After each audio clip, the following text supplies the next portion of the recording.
Our next presenter is Evan Luxon, and I wanted to give a little bit of background about Evan. Evan's, as you can see in your program, Evan is a little bit of a nomad. Grew up in Omaha, attended UNL and received his bachelor's degree in mechanical engineering. Went to Johns Hopkins, received his master's degree in biomedical engineering. Then went to Stanford University, received his master's degree in mechanical engineering, and then worked for a time as R&D manager for Theranova Medical Incubator in San Francisco.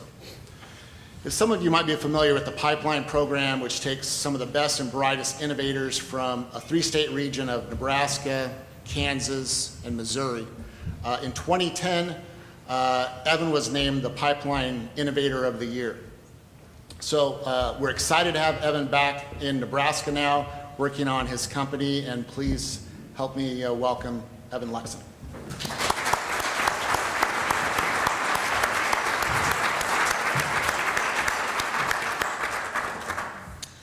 All right, thanks, Stan. Thanks for the invite to be here. I'm very happy to tell a little bit about my story and the story of Centese, my company. So what I'd like to do is just walk you through a little bit about what we're working on at Centese, but then also spend a little time just describing how the state of Nebraska, both officially through the Department of Economic Development, but also more broadly through the general ecosystem here, has played a role in our success. Because just to get it out of the way up front, it's been tremendous so far, and so I'm thankful for everyone here that has done a great job of helping to develop the entrepreneurial ecosystem that we do have. So Centese, we're a medical device company. We're developing devices to help patients have better outcomes following cardiothoracic surgery. The problem that we're solving is related to the drainage that patients require after the procedure is over. As you can see here, having a tube in your chest doesn't look like the most fun thing you could possibly do, but unfortunately it's required after every cardiothoracic surgery that a patient has. It's used for surgery, but also for other things, primarily surgery today. And as medicine has advanced by leaps and bounds, we're doing surgery with robots now. Abe's doing some fantastic stuff with DNA. It's amazing the progress we've made since 1940. But when you look at chest drainage, for some reason, it doesn't seem to have changed much. So this is one of Medtronic's current offerings. They're probably one of the largest medical device companies in the world. But you can tell that it hasn't changed a whole lot. And having old devices isn't a bad thing in and of itself if they work. But the problem is that these devices were built before cardiothoracic surgery was even around, and so how could they possibly be designed for that purpose? And so in fact, when you look at drainage, it has a surprising impact on outcomes following cardiothoracic surgery. So in fact, if you look at if you have 6 patients that undergo cardiothoracic surgery, the unfortunate statistic is that 1 in 6 of them will experience some sort of complication due to clogging. So they went in, they had a surgery, they probably maybe had a bypass graft, or they took an artery from their leg, put it across the heart, incredible stuff, and yet they're in the hospital and they have a complication because the tube clogs, which to me is pretty sad. When that happens, it unfortunately has a big impact on the patient's outcomes. So one thing that happens, first of all, is that patients end up in the hospital a lot longer. In a normal case, a patient might be in the hospital for about 4 days in the ICU following a cardiac surgery. But if they have clogging, that jumps up to 15 days. Perhaps most surprisingly, and one thing that gets me pretty fired up about this, is if you look at in-hospital mortality, the likelihood of dying in the hospital following cardiothoracic surgery without any complications from clogging is about 1 in 25, which still isn't great. But when you do have clogging, that skyrockets, and you get to 1 in 5 patients. So this is the problem that we are solving at Centese. The way that we're doing it is by bringing cardiothoracic drainage up to speed with the rest of modern medicine. So we've developed a device called ThoraGuard. What ThoraGuard does is it monitors the drainage. Right now it's a very manual process to get these tubes to actually work properly, which is part of the reason complications are so common. And it automatically clears clogs. So it automates the work that the nurses typically have to do and that they hate to do because it's such a pain. We've proven this in vivo. We've done quite a few animal studies where we've shown that we actually outperform the standard of care with our very small tubes compared to the big tubes they use by a factor of 2. And because of that, we expect to be able to reduce complication rates by over 50% with our device. As everyone's probably aware, another big consideration in healthcare right now is financial impacts. And one great thing about our device is that by reducing these complications, we get patients out of the hospital faster. And so we expect that for a hospital that adopts our device, they'll save on average about $720,000 just by upgrading their drainage to new state-of-the-art.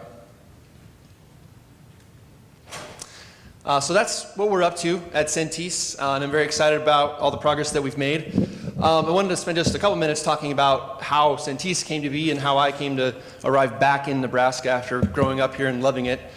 As Dan mentioned, after Stanford, I ended up working at a company called Theranova in San Francisco, and after a couple years became a partner in that company. What we do at Theranova is we're a medical device incubator. We look for needs in medicine and we develop technologies to solve them.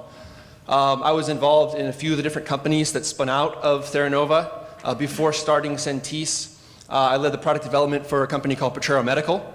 That was company number 7. We actually took their technology and applied it to chest drainage, and we're following pretty directly in their path, which is great. They've made tremendous progress. Just this week, they announced the close of their Series C round of $26.6 million. We're a couple years behind them, but I see kind of that same trajectory for us. And so as we were starting these new companies every year or so, I had a personal desire to get back to Nebraska, just being from here. I think the simplest way to explain it is, excuse me, just the quality of life. After living in a few different places, I couldn't find anywhere else that could match the quality of life that I experienced growing up and attending college in Nebraska. And so I talked with my partner at Theranova about the opportunity to start our next company in Nebraska. And he was a little hesitant at first. He's a West Coast guy, venture capitalist, so he was probably thinking about those reports that Dan mentioned. But I got him to come out. We went to a Husker football game, and he met a lot of very relevant people here and was very impressed. And so we did decide to start the company here. And over time, we've funneled more of the Theranova projects to Nebraska. So we've got a clinical study ongoing at Bryan Hart here in Lincoln for company number 8. And then we've got another study at UNMC ongoing for company number 9. So over time, my ultimate goal is to have more of the companies actually headquartered here. But for now, we've got Centese, and then slowly I've been trying to bring some of that clinical activity to Nebraska. And so then just to wrap things up, like I mentioned at the beginning, I want to spend just a couple minutes talking about the progress that we've made and how Nebraska has played a role in that. So back in 2015, this was a picture from a study that we did when I was still in San Francisco. And this was the device we had to help automate the drainage, just proof of concept. We used some of the data from that study to apply for and receive a prototyping grant from the department, which was fantastic. That allowed us to make a ton of progress, brought us to the device you see there in 2016, which was obviously a vast improvement. With that device, we were able to get a Phase 1 SBIR grant from the National Science Foundation, which was then matched by the department. This device was really instrumental for us because the one you saw on the previous slide was very difficult to get feedback from users. It's hard to take that to a surgeon and say, what do you think? With this one, we were able to do that. And what we found out was that we were a little bit off the mark and that we had to have more to our device. This device was an add-on system to help improve the systems that currently exist. And what we realized is that in order to really make an impact in the market and address the customer's needs, we needed a device that would replace what they currently have. So we pivoted a little bit and we developed a real quick prototype of the device you see here. We showed that device, it operates on a lot of the same principles, but we did some feasibility studies in animals, got the attention of Invest Nebraska as we started to raise our Series A round, made a ton of progress on that. And then that led to the full system you see here, which is where our device currently is. This is the actual device. In 2017, we were awarded a Phase 2 SBIR from the NSF, which was again matched by the department. And then, while not officially part of the department here, the Nebraska Angels came in as part of our Series A as well. So it's been a fantastic journey for me. As far as where we are now, our office is located in Omaha, just across the street from the Med Center and we have a great relationship with them and do some collaboration as we're testing our device. You can see a clean room up there in the top left corner. That's where we actually build our disposable units. It's very small right now, but our plan is to expand that. There's Ryan, one of our engineers, who's actually in the clean room building some of our first batch of the catheters themselves. There's some of the canisters from our first build, so we're a very small facility, but we're cranking devices out pretty regularly now. And then just recently, the biggest news that we have is we just submitted over 1,300 pages of documentation to FDA in order to get clearance for our device to be able to finally put it on the market and start selling it. So that's where we are. It's been a lot of fun. I'm so grateful for all the support that the department and the broader community has provided. Happy to answer questions once we get to that point. Thanks.